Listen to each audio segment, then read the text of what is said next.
Selamat malam, kami dari kelompok 6.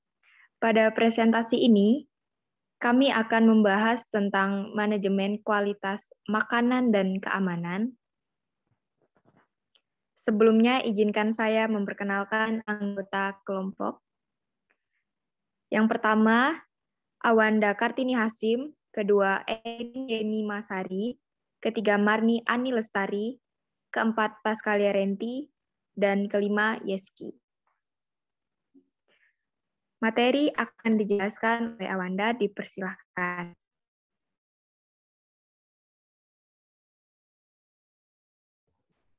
Oke, baik. Terima kasih moderator.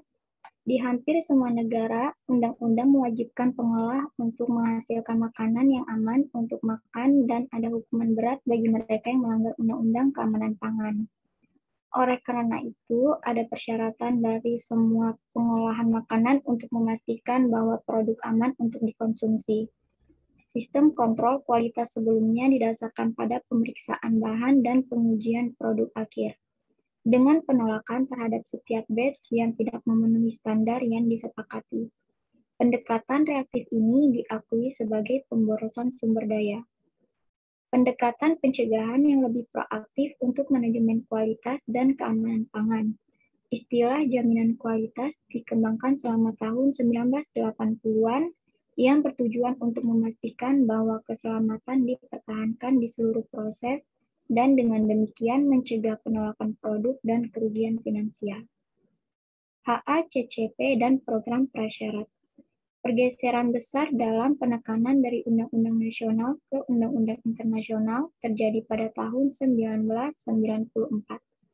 Ketika Persetujuan Umum tentang Tarif dan Perdagangan atau GATT direkomendasikan penerimaan prinsip HACCP yang dikembangkan oleh Codex Alimentarius Commission sebagai standar yang dipersyaratkan untuk pergerakan makanan internasional yang bebas. Next. Baik, di sini ada 7 prinsip HACCP dan bahaya dalam makanan. Oke, materi selanjutnya akan dijelaskan oleh Erin.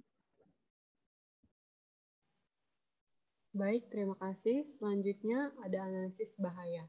Potensi bahaya dalam makanan adalah bahaya yang dapat diidentifikasi dan risiko keamanan yang signifikan yang dapat membahayakan konsumen.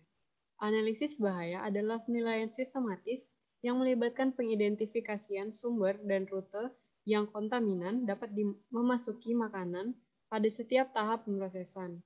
Selanjutnya ada titik kontrol kritis, pedoman praktik yang baik, dan program prasyarat. Setelah bahaya diidentifikasi pada suatu produk, rencana HACCP menetapkan toleransi untuk setiap bahaya dan menentukan tindakan pengendalian yang tepat, frekuensi aplikasi, prosedur pengambilan sampel, pengujian khusus yang akan digunakan, dan kriteria untuk penerimaan produk. Sistem ini didasarkan pada pemantauan titik kontrol kritis, yang merupakan tahapan dalam proses di mana hilangnya kontrol akan mengakibatkan risiko yang tidak dapat diterima terhadap keamanan pangan. Selanjutnya ada contoh PRP untuk pencegahan residu alergi dari protein susu. Sebelum pemrosesan, semua permukaan kontak peralatan pemrosesan prabilas dibersihkan dengan larutan pembersih kaustik dan dibilas dengan air minum jika ada peralatan yang sebelumnya digunakan untuk memproses susu.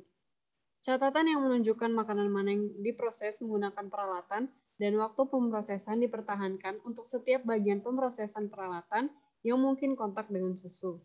Catatan juga akan mencakup semua pembersihan peralatan dan menunjukkan prosedur pembersihan dan waktu pembersihan. Kemanjuran prosedur pembersihan akan dipantau secara berkala dengan menyeka permukaan peralatan dan menguji penyeka untuk residu protein susu. Selanjutnya akan dibahas oleh Yeski. Baik, terima kasih. Di sini saya akan menjelaskan mengenai pemantauan dan verifikasi.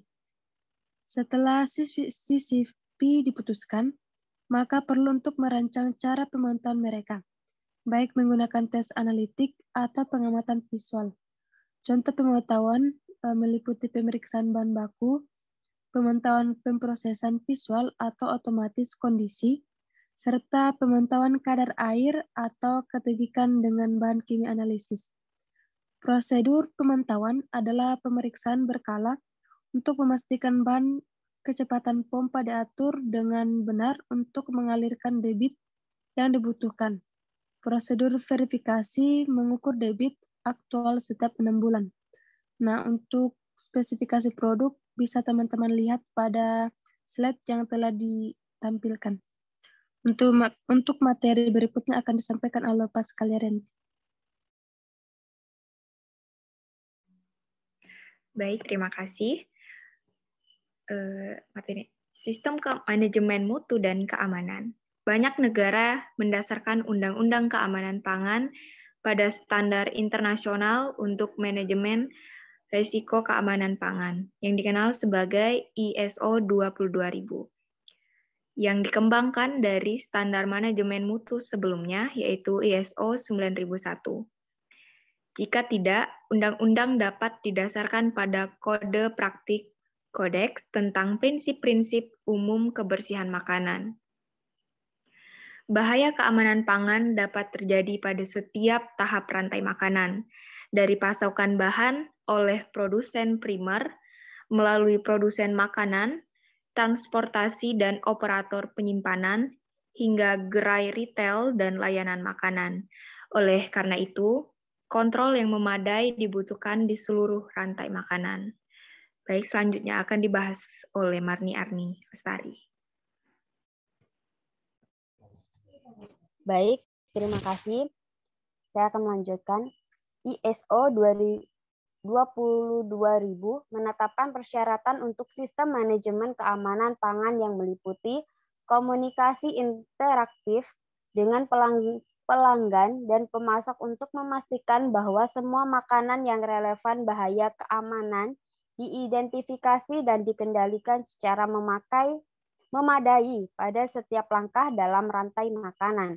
Manajemen sistem untuk memastikan bahwa sistem keamanan pangan yang efektif ditetapkan, dioperasikan, dan diperbarui dalam kerangka sistem manajemen terstruktur dan dimasukkan ke dalam keseluruhan kegiatan manajemen perusahaan. Program persyaratan gabungan atau PRP, PRP operasional dan prinsip-prinsip HACCP, standar mensyaratkan bahwa semua bahaya yang mungkin secara wajar diharapkan terjadi di rantai makanan, diidentifikasi dan dinilai. Ini menyediakan sarana untuk mendokumentasikan mengapa bahaya tertentu perlu dikendalikan dan mengapa yang lain tidak perlu, dan memungkinkan strategi untuk dikembangkan untuk memastikan pengendalian bahaya dengan menggabungkan rencana PRP dan HACCP. Elemen standar ISO 26000 tentang tanggung jawab sosial bisnis juga peduli dengan perlindungan kesehatan dan keselamatan konsumen. Di perusahaan besar, sistem QA didasarkan pada manajemen kualitas total TQM. Tujuan TQM adalah untuk mendefinisikan dan memahami semua aspek dari suatu proses, untuk mengimplementasikan kontrol, memantau kinerja, dan mengukur peningkatan. Oleh karena itu, TQM adalah filosofi manajemen yang berusaha untuk terus meningkatkan efektivitas dan daya saing bisnis secara keseluruhan. Sistem TQM mencakup area berikut: bahan baku, kontrol proses, tempat kontrol kualitas, personil, produk akhir, distribusi. Konsorsium Retail Inggris telah mengeluarkan standar teknis untuk perusahaan memasok produk makanan bermerek pengecer yang digunakan oleh pengecer sebagai standar definitif untuk memasok dan menjadi dasar ketentuan bisnis. Ini mencakup 6 bidang utama, yaitu sistem HACCP, manajemen mutu sistem, standar lingkungan pabrik, kontrol produk, pengendalian proses, dan personel.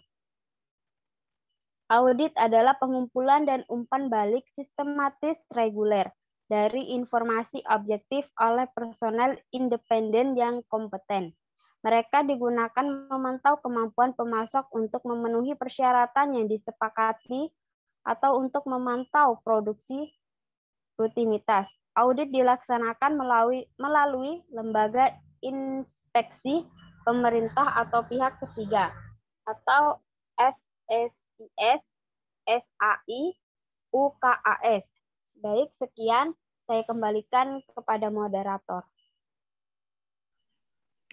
Baik, terima kasih semuanya. Sekian penjelasan dari kami terkait materi manajemen kualitas makanan dan keamanan. Jika ada salah kata, kami mohon maaf. Terima kasih. Selamat malam.